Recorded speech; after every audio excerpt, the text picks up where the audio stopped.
नमस्कार। वो इंतजार की घड़ियां जो है खत्म हो गई। संजय राउत जिस तरीके से छुपते छुपाते फिर रहे थे और इन्फोर्समेंट डायरेक्टरेट समय पे समय दे रही थी, डेट पे डेट दे रही थी, लेकिन संजय राउत जो है वो टाल मटोल कर रहे थे। एजेंसी को खेल बना करके रख दिया है इन्होंने। अपने हिसाब से एजेंसी को घुमा रहे हैं और ये कह रहे हैं कि एजेंसियां जो है वो सरकार गिराने के लिए गलत प्रयोग कर रही है। लेकिन अगर संजय राउत सही थे तो फिर ये क्यों नहीं ईडी के समन पे ईडी दफ्तर में गए? ये बहुत बड़ा सवाल उठ रहा है, जो कि बीजेपी के बड़े नेता राम कदम जी ने सवाल खड़े कर दिए हैं। लेकिन दोस्तों आपको बता दें, सुबह से ही अब गिरफ्तारी की तलवार जो है वो लटकी हुई है संजय राउत के ऊपर। संजय राउत किसी भी वक्त गिरफ्तार हो सकते हैं, यह बहुत बड़ी खबर है। और यहां पे कृष्ण सुमैया जी ने साफ तौर पे ट्वीट करके यह कह दिया है कि घोटाला किए हो तो हिसाब तो देना पड़ेगा।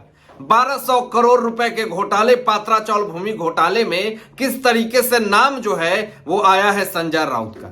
आपको बता दें, बड़ी और ब्रेकिंग खबर कि सुबह 7:30 बजे से इन्फोर्समेंट डायरेक्टरेट जो है वो संजय राउत के घर पे पहुंच चुकी है और 4 घंटे से ज्यादा हो गया है पूछताछ कर रही है।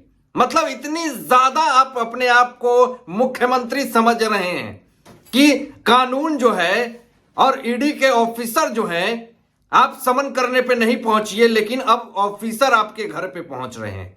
कुछ सवाल है दोस्तों ऐसे ऐसे जो इन्फोर्समेंट डायरेक्टरेट को चाहिए।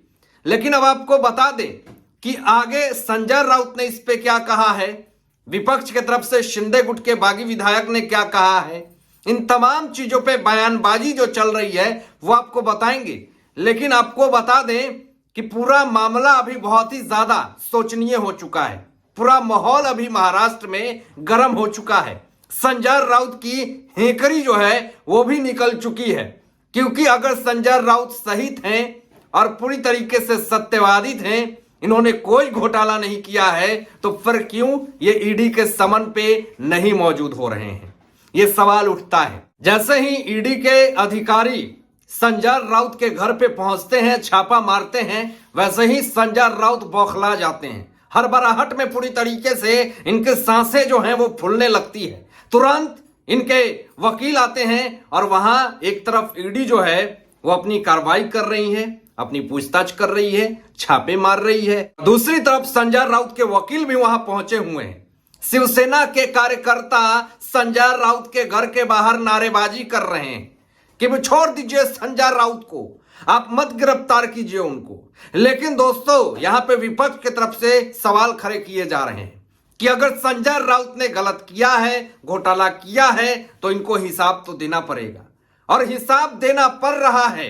आज 4 घंटे से ज्यादा हो गया इन्फोर्समेंट डायरेक्टरेट संजय राउत से पूछताछ कर रही है, तमाम सवाल का जवाब उनसे मांग रही है। लेकिन आपको बता दें, उन तमाम सवालों का जवाब अब संजय राउत के पास नहीं है। अब आपको बता दें इस पे क्या बड़ी अपडेट आई है। दोस्तों ईडी के छापे के बाद संजय राउत ने क्या बयान दिया वो मैं आपको बताता हूं कि मैं बाला साहब की कसम खाता हूं। मतलब संजय राउत को बाला साहब ठाकरे की कसम खानी पड़ रही है खुद को बचाने के लिए। आपको बता दे दोस्तों कि आगे उन्होंने कहा कि मेरा इस घोटाले से कोई लेना देना नहीं है, और आगे उन्होंने ये भी कहा कि हमें बाला साहब ने लड़ना सिखाया है, हम शिवसेना के लिए लड़ते रहेंगे। आप लड़िए, आपको किसी ने नहीं मना किया, आप तो शुरू से लड़ ही रहे हैं। आपके तो ऑडियो लीक हो रहे हैं। ऐसा नवभारत टाइम्स पे भी आपकी ऑडियो लीक हुई है जिसमें कि 17 सेकंड में आपने 26 बार से ज्यादा गाली का प्रयोग किया है। दोस्तों आज ईडी का हंटर जो है वो संजय राउत के कंधे पे, पीठ पे चल रहा है और पूरी तरीके से पीठ जो है वो लाल से लाल होती हुई दिख रही है। अब ऐसी स्थिति में संजय राउत जो है वो खुद को कैसे बचाएंगे? और जिस तरीके से वो बयानबाजी कर रहे हैं कि मैं मरते दम तक सरेंडर नहीं करूंगा, तो आप ये भी भूल जाइए कानून के ऊपर आप नहीं हैं। अगर आपने गलतियां करी है तो कानून आपको सजा देगी और इसके लिए पूछताछ जोर शोर से हो रही है। और बड़ा मामला ये आपको बता दे, बड़ी खबर जो ईडी के सोर्सेज से आया है कि बहुत सारे ऐसे सवाल हैं ईडी के जो संजय राउत नहीं दे पा रहे हैं। तो हो सकता है, बड़ी और ब्रेकिंग खबर मैं आपको बता दे रहा हूं कि ईडी के हिरासत में संजय राउत लिए जा सकते हैं और हिरासत में लेने के बाद उनसे पूछताछ होगी और वही बिल्कुल स्थिति होगी जो नवाब मलिक और अनिल देशमुख की है। ईडी के कार्रवाई के बाद सिंदे गुट के विधायक संजय सिरसाट ने एक बहुत बड़ा बयान दे दिया है। जो व्यक्ति गुवाहाटी से हमारी डेड बॉडी लाने की बात कर रहा था वह आज परेशान है। भगवान के घर देर है अंधेर नहीं, जैसी करनी वैसी भरनी। संजय सिरसाट ने जिस तरीके से यह बयान दिया है तब से तो संजय राउत की हेकड़ी जो है वो निकल चुकी है।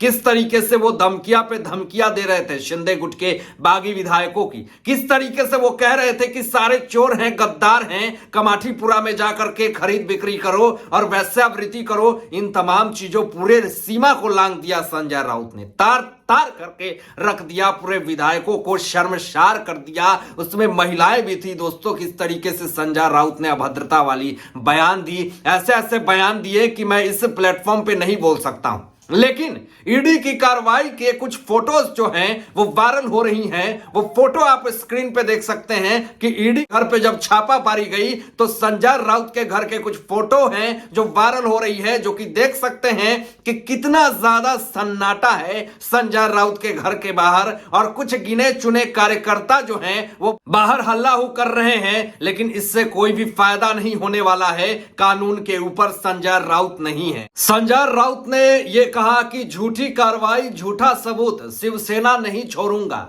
तो कौन कह रहा है कि आप शिवसेना छोड़िए? लेकिन दोस्तों यहां पे शिंदे गुट के एक विधायक ने बहुत बड़ा बयान दे दिया है। उन्होंने ये कहा, रामदास कदम ने, कि राउत बाला साहब की जगह शरद पवार की शपथ ले, अगर करप्शन नहीं किया तो डर काहे का। ये बहुत बड़ी बात कह दी है रामदास कदम ने। इससे तो कहीं ना कहीं हेकड़ी जो है वो संजय राउत की निकलती हुई दिख रही है। लेकिन आपको बता दे दोस्तों कि 10 अफसर 4 घंटे से कर रहे हैं पूछताछ संजय राउत से, और ये बहुत बड़ी और ब्रेकिंग खबर है जिससे कि कहीं ना कहीं संजय राउत की जो हेकड़ी है वो निकल रही है। आपको बता दें कि 10 घंटे से 4 जो पुलिस अधिकारी ईडी का पूछताछ कर रहे हैं उसमें संजय राउत के परिवार भी शामिल है, उनसे भी पूछताछ करी जा रही है। लेकिन आपको एक बड़ी खबर बता देते हैं कि संजय राउत का दादर का फ्लैट जो है वो सील कर दिया गया है।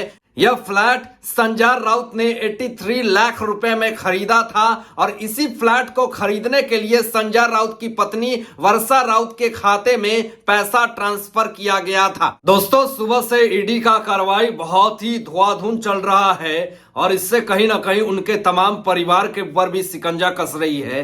और अगर संजय राउत ने ईडी के तमाम सवालों का जवाब नहीं दे पाए तो उनको हिरासत में लेकर के उनसे पूछताछ होगी और उसके बाद फिर इनके ऊपर गिरफ्तारी की तलवार लटकेगी, फिर न्यायिक हिरासत में जाएंगे, फिर उसके बाद जमानत के लिए अपील करेंगे। लेकिन फिर क्या होगा ये आप सबको पता है। जो अभी स्थिति नवाब मलिक और अनिल देशमुख की है, बिल्कुल वही स्थिति, वही परिस्थिति संजय राउत की भी होने वाली है।